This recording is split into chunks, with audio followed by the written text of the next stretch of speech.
Hello, writers. Come write with me. My name is Mykela Greenwood. I create worlds for mind adventures. Welcome to my channel, Write with Mykela. Don't forget to like and subscribe and hit the bell so you can go on this journey with me. If this is your first time joining me, then I'm excited to have you here on my channel. If you've been with me from the beginning or somewhere along the journey, I'm glad you are returning. Today we are going to discuss a few terms or ideas, and then we will add to your cave stories. The first thing we will look at is reflexes. This idea came up when my husband and I were walking on a curved sidewalk. It was getting dark, and all of a sudden there was this tree branch in my path. I quickly swerved out of the way, and the branch didn't hit me or poke me. Now, in our stories, we build up to a lot of action, and hopefully our characters, or at least our protagonists, have good reflexes. We want them to be able to see around corners, but certainly we want them to be able to react quickly to defend themselves or the people they protect. Sometimes to react quickly, our characters have to have good peripheral vision, or they have to feel if someone is sneaking up on them. Sometimes they can hear someone sneaking up, just a light little sound that's out of place, or they have to use their intuition. We have lots of senses to help us to react to things, and you know, you see those kung fu movies where they've got people coming from all sides and they turn and they meet the blade or the pole or whatever just at the right time before it hits them. So they have some kind of senses about them, or they couldn't do that. And we kind of understand, even when they make it so unreal in the movies that you don't think any one person could do that, there's still some kind of reflexes there to help that character defend themselves and to fight those battles. Now, this is something you need to think about when you have action. Or if you have someone sneaking around for whatever reason, maybe even to spy, you're trying to learn what the enemy is doing, so you're sneaking around, you're doing stuff. So, can your characters react quickly? Can your characters react enough to disarm his or her enemy? I've seen a video of a guy that does the training classes for disarming somebody that's got a gun, and the gun is pointed, and the guy just floop, and he flips it out, just like poof, like that. It's like, can your characters react well enough to disarm his or her enemy, be it a gun or a laser light or a pole or rod, or those stars that they throw, boomerang, whatever it is that's coming against your character. Can your character react enough, quickly enough, or well enough to disarm his or her enemy, or to deflect the blow from themselves? Or can your characters react quickly enough mentally to come up with a story to cover their actions? Maybe they are sneaking around, and maybe they don't need to take down the cop that's patrolling. He's just patrolling the building. He's been paid to do that. He doesn't necessarily know what your enemies are doing, or your protagonist's enemies are doing, but he's just doing his job. So you wouldn't want to take him down, but can you come up with a story to kind of cover your actions? Now, along with reflexes, you have emotionally reactive. So we're going to look at that. Now, this is you or your character's emotional reflexes. And sometimes this is not good. People often use an idiom that is having a knee-jerk reaction to describe this emotional outburst. Sometimes our characters, they need a poker face. That's another idiom. So think if the antagonist threatens the character's life, Like, you do this or we're going to take, this person's eye out or chop off their hand or chop off their head or whatever. And the other character just, if they react emotionally, oh no, don't see that. Then the antagonist, that would give the protagonist person away. That would give away his feelings or her feelings. And the antagonist would know he or she had the upper hand. Now, not reacting doesn't promise the threatened character lives or keeps their eyesight or their hands or whatever. I've seen a lot of different things in movies. But the antagonist, okay, this isn't the right way to do it. Maybe they look for another victim first, giving the protagonist time to plan. We could probably say a lot more about reflexes and emotional reactions and how they can fill our stories, or we could put in comments, and you're certainly welcome to do that, of what you see in the movies, how somebody reacts, or somebody that's emotionally reactive, how their reflexes work, or how their emotional reaction works, or those kinds of things. You certainly talk a lot more about that, but I'm going to leave it here today, and I'm going to let this idea kind of seep in and let you kind of digest it, and maybe when you watch your next show, you can, and it could be something simple, like something falls off the table and the character catches it or something, or maybe you catch it or something, and, those are reflexes. And so watch it in your life, observe it, see what happens, leave the comments about it. Now, leave a comment on a situation where you had good reflexes. Maybe you protected a child or something from some kind of harm, or something that protected yourself from spilling coffee on you. The coffee is spilling and you jumped away and you didn't get burnt. So leave a comment also on a situation where you reacted emotionally and it didn't help the situation at all, and a lot of times we look back on that, it's like, I should have kept calm, I should have not said that, I should have this. But sometimes, people just know our buttons, they hit those buttons. That's called poking the bear. That's the idiom. Poking the bear, choo, choo, choo, and you just like explode or react to the situation, and it builds the situation up, and it doesn't help things. So leave those comments below so that people can kind of get an idea of, are more aware of reflexes and emotional reactions. Now, your cave stories. First, remember that all works shared on the channel are copyright protected. So there is no worry. Send in your writings to WritewithMykela@gmail.com.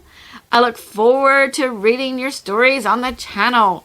You should have quite a bit for this cave story so far, so I'm really looking forward to reading this. Some questions for your stories, if you're a little bit stuck or whatever. So, are your characters out yet? Did the characters make it out of the cave? We keep calling it the cave story, and I don't have a title for mine yet, but I figure we all know what I'm talking about with this, so I'll probably just call it this on the channel. Are your characters who were missing your characters actually looking for your character? Like, some of you may have had a neighbor, like we discussed in the beginning, and they may have gone to the police. The police are like, well, they're an adult. You don't know their plans. They may have gone out of town, whatever. So then you, the neighbor, decide, okay, I'm going to take it upon myself to do this. Or the characters in your story decide, okay, the cops aren't doing anything. I need to look for this person. So are they actually looking for the character? Do you know any more about your antagonist? Or do your readers need to know a little bit more? Like, again, mine, I think a week or two ago, a time or two ago, I know it's like 4 weeks between, well, Grant was seeing them experiment on the bodies of some of the people that he knew. So we kind of know a little bit more about the antagonist. So, what do your readers know about your antagonist, or can you give them a little bit more insight onto what your antagonist is doing and why you need to fight that person? What is that person doing that's so bad or so wrong or so twisted that somebody needs to oppose them? If they're not doing anything, they're planting flowers or something, then why are you opposing them? You know, planting flowers. Oh, the flowers grow up to be people eating flowers. You know, whatever you decide. Why is there that fight? What is the conflict? So, we need to do that. We are on part 11. So we've written so many times now. This is now the 11th time that we're reading it or writing on it. But we are working on points 7 and 8 of the plot, because I'm not going to put a plot line down for everything. And so let's review 7 and 8. 7. Start letting the reader know the powers, prowess, or abilities of the protagonist. And that could be while the protagonist is learning about them himself or herself. So they talk about the old ways in my story, and some of them are learning about the old ways, and some of them have access to those powers. That's in my story. In your story, they could have found some amulet or something, and they're learning to use it. And that could come up with some funny stuff. They try to use it, and it does something kind of weird, and they're just like, oh, I didn't know that would happen. I'm not going to press those buttons in that order again. You know, whatever it is that they have, it's an amulet, it's a sensor, it's a computer module, whatever it is. If your people are learning to use it, you can add humor with that. It doesn't have to be just, oh, I'm in the middle of the marshes and I don't know how to get out, or, you know, anything like I've done in my story. You make it your own. Have fun with it. And when you're learning new technology or a new amulet or a new magic or whatever, you can have some very funny results in my Mykela series. That's like my really serious one. In book 3, it's near the end of the book, and there's a big, huge battle. And they've learned a lot of spells and stuff, but they're testing them out in battle time. And one of the spells, they make a star, a 6-pointed star around a group of people, and they close the star. They don't know all the terms for the spell. They don't know all the, what am I trying to say here? They don't know all of that. They just know the basics of the spell and stuff like that. They don't know how to give it direction or anything. They just put the people in and close it. So they're trying to get people out of the battle because there's so many more people against them. So if they get some of the people out, then they have fewer to deal with and fight. One time they closed the star, 20, 30 people, I don't remember. And then the people fall down behind them into the same battle. They're just like back there, and they're just like, okay, that didn't work. But they keep trying that thing. So that's where you can have humor. So surely the people that are trying to gather these people and send them out of the battle didn't think it was funny. I mean, that could have stopped their heart, like, oh, that didn't work. Now we still have those people here. But for the reader, it can be like, okay, that was funny. I wouldn't want to be in that situation, but that was funny. And so when you're learning all these things, you're learning these abilities, you can add humor, you can add scare. If the amulet does something kind of drastic, then you might have to try to undo that. You add another layer of plot to intermingle in there. It's your choice on what you want to do. Now, back to reading these things. Number 8 is start the struggle. So what hurdles does the protagonist have to leap to even get to face the antagonist? In my cave, Maldrake is in a fortress, and it is very hard to get him. He's got robots, he's got security, he's got cameras. They can detect technology that comes in. it's going to be very hard to face him, to get to him, but that's why the old ways are going to be necessary, because those are the only way. You can't just go in there unless you had a lot of firepower or whatever to take down his walls and stuff like that, and they don't have that in this story. I don't know what you have in your story. Maybe that's what you do have. Maybe you have groups all around with that kind of firepower if they came together, and you're communicating with your groups after you got out of caves or whatever, and because we started with a cave. I don't know how you connect it, but that's where the fun is. Your story doesn't need to mirror mine. Your story needs to be your own creation, and you can have your own fun. Maybe you had lots of cave underneath, and the enemy had dumped all of these people in the cave in various places, and now they're out, and they know that that's not a good thing, so then they come together. You can make it work if you wanted to. You can come up with something. So that's 7 and 8. Let me reread them because I kind of ad-libbed a little bit here. At 7, start letting the reader know the powers, prowess, or abilities of the protagonist, and that could be while the protagonist is learning about them, himself or herself. And number 8 was start the struggle.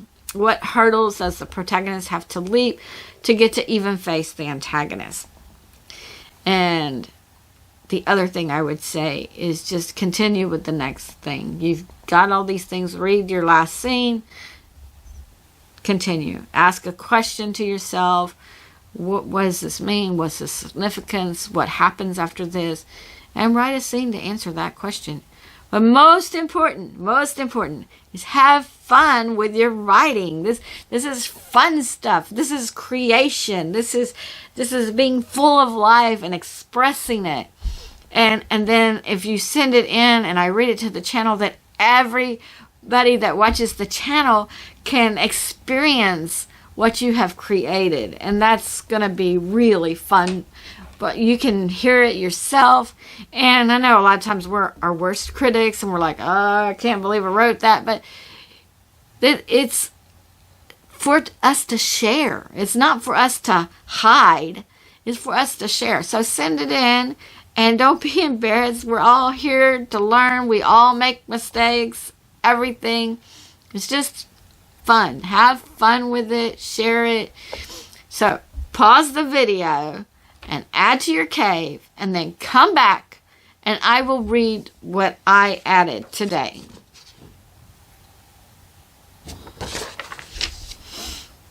Okay. Welcome back, writers. Now I will read what I wrote. Zalira raised up on her elbow. She slowly looked around. She couldn't see far because of all the tall grasses of the marshes, but all around her was water. It was like she was on a little island in the middle. Zalira rolled up to her hands and knees, and she crawled to the edge, away from where she had climbed onto the land. And she put her hands down in the water to see if she could feel the bottom. After pushing her hand down in several places, her hand landed on a stick on the little island with her. Zalira took the stick and stuck it down in the water. She found the bottom. Zalira stood up and looked around. Every direction she looked, there were miles and miles of marshes. She looked up at the sky and tried to ascertain her directions. Right now it seemed that heading southwest was the best option. She carefully slipped down in the water, then climbed on the next little island, and she brought the stick with her. She did that several more times, and she continued heading southwest until she finally got to shallower and shallower marshes, and until she was finally out. Zalira looked back across the landscape. Sorry, I tried to ad-lib. That was wrong. Zalira looked across the landscape. She thought she saw some trees south of hers, so she wanted to head to the trees. She felt a little exposed here on the plains and in the marshes, and she hoped she could find some wild berries in the trees because she was really feeling her hunger. As Zalira walked, she tried to think on things. She still didn't know what went wrong after she disabled the robot. Grant changed his mask to all energy once again, and he ended up in some woods that he didn't recognize, and the sun was going down. Suddenly he heard movement near him, and he craned his neck to see around him. All he could see was someone running away.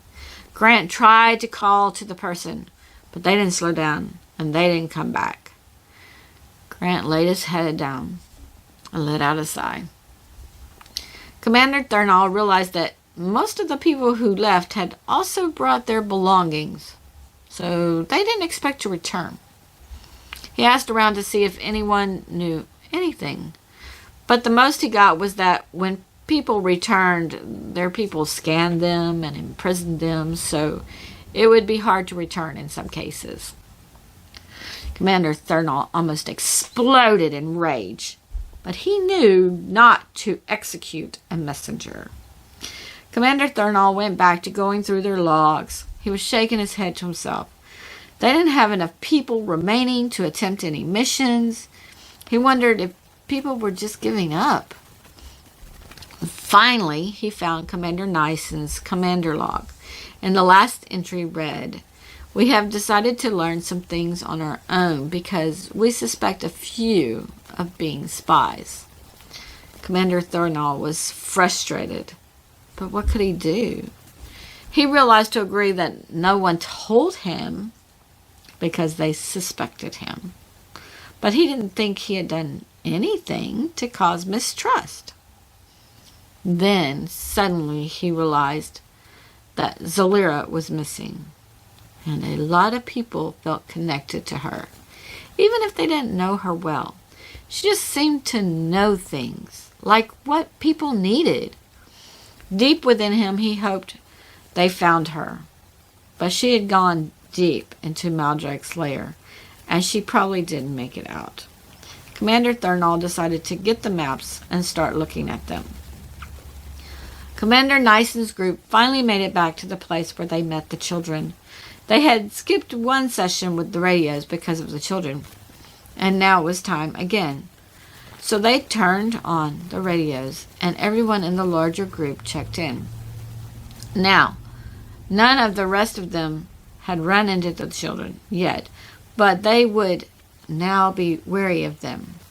They broke off radio contact and continued scouting. Tonight they would sleep in their smaller groups. Grant had fallen asleep, and then he felt lantern light hit his face. "Grant, is that you?" asked a familiar voice. Grant opened his eyes and saw Donnie. "He doesn't look like he's in good shape," stated Joe. "Let's get him back to the cabin," said Donnie. "Do we trust him?" asked Joe. "I've been in Maldrake's fortress," stated Grant, "but the old way saved me. I do think I'm bleeding at least a little. I just want a few stitches, and then I'll be on my way. I know you two don't want to help." The two men had a makeshift stretcher, and they worked together to lift Grant onto the stretcher, and then they carried him through the woods to their cabins. Grant didn't actually have much energy left, so he faded back to sleep. Zalira made it to the tree line, and she cautiously stepped inside. She remembered the last time she entered some trees. Now she turned back, and she looked across the ground she had covered. She sighed because she didn't know where to go from here. She sat down and thought, maybe it was time to disappear in a city. But then she realized that the city dwellers were the first one Maldrake picked to experiment on. She decided to try to meditate and contact Grant. After she tried for half an hour without a response, she decided to try to think with Missant again. Missant had just settled down for the night in her sleeping bag when she received, "Hey, Missant, this is Zalira. I'm out and across the marshes. I'm near or in some woods in the south. I'm scared to enter without some light. I don't want to fall in another hole." Missant thought, We met the children, and they led us to the hole you fell in, but our scouts had roped it off, so the children just disappeared. Commander Nyson knows about the old ways, and he knows the messages so far. Brambird is anxious to find you, but he's listening to Commander Nyson for now. We just laid down for the night. Is there any message you want me to pass? I got a message from Grant, but I was still trying to escape. He was in the caves that are in the fortress, but I just tried to think with him again and couldn't get a connection. So just tell the group I'm out and in the woods to the south of the marshes. Some of the marshes are deep water, some are not. Misson didn't receive anything else. She would speak to Commander Nyson in the morning. So Lyra laid down. It had been a long day, and tomorrow probably wouldn't be any better. Okay, writers, that is the end of what I'm adding today. I think I found like 3 or so mistakes as I was reading it. One, I thought I was correcting a mistake, but then I realized I didn't, and I messed up the reading. So this is a rough draft. I just wrote it, and then I read it for y'all, and that's it. So leave a comment on a question you would ask would you ask to me, the writer? Would you ask to Zalira? Would you ask to Misson? Would you ask to Grant? What question would you ask so that you could go on to the next step with this story? Also, leave a comment on how many words you've added to your cave story. Today, I added 1,117 words. I now have a total of 13,143 words. And I've told y'all before on the channel that 10,000 is really a good number for me. Like if I get an idea in my head and then I put down 10,000 words, then I'm going to remember a lot of the thoughts that I had for this story. If it's just 1,000 or 2,000 words, then it's just like, okay, I could go anywhere from here. I don't really remember, which is not a bad thing. I can still go anywhere from wherever I left it. But if I wanted to remember my thought process in the beginning, then I need about 10,000 words. Sometimes a little more helps. Sometimes I have an event list. I don't have that with the cave story yet, but some of the books that I write, I just start an event list. Some people will have an outline. They call it an outline because it's really detailed. I just have an event list, like I want this to happen, I want this to happen, I want this to happen. And I may not have the order. So if you're doing an outline, you would have the order and you would have more details on what to do. But my event lists are just kind of like, okay, these are thoughts that I want to go in the story. And I don't have that for the cave. And then as you write your books, what I usually do is I just delete the event after I wrote the scene or whatever. So you can leave that in the comments too. How do you proceed with your story? Do you just, instead of an event list, you have a question list? That would be pretty cool. I would like that. I need to answer this question and this question and this question to see where the story is going. So, and that helps keep it interrelated. When you have events or questions or something, there's an interrelatedness there that helps keep the weaving going in. Join me Friday for chapter 1 of Eleni's Pride, Regrouping. This is book 2. So join me Tuesday for a little jargon and adding to a down soldier. You can pull out that writing and we can add to that. Leave a comment below on which story is your favorite so far. It could be your favorite that you are writing or your favorite on the channel. Just leave a favorite. And don't forget to visit my website, bymykela.com, read some character bios, and send your writings and chapters to WritewithMykela@gmail.com. And leave your comments on your favorite characters, not just your favorite stories, but your favorite characters. So those may be different. You might really like Tahia, but you might really like the cave story. This cave story, the whole thing might be your favorite, but you might like Tahia. Or whatever you like. That's your choice. I like most all of my characters. So, and I told you too on the channel that you need some emotional connection to your characters. For your readers need to form some kind of emotional bond, whether it's love or hate or anger or joy or whatever.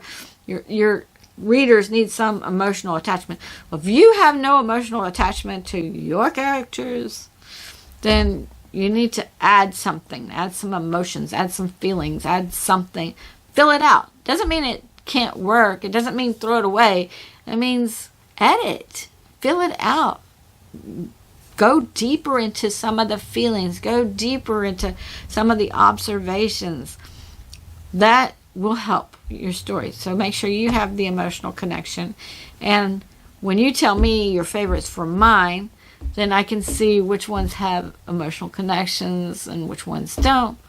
And I can edit it or fill it out, or you like this character and he likes that character. I'm good. So that's one of the reasons why I want you to leave those comments, not only just to get the channel going and conversation between the writers, but also to give me ideas and let me know things as well, because we are in this together. Now, if you hit like and subscribe and the bell, then we will continue to write together, and other people will have a higher chance of finding this video, and this channel will have more people to write with and more stories to read between us, since your likes push the video out to a greater audience. Thank you for joining me today. I really appreciate your participation. If you know someone who would like this video, then please share it with them. This is Mykela with Write with Mykela. Bye for now.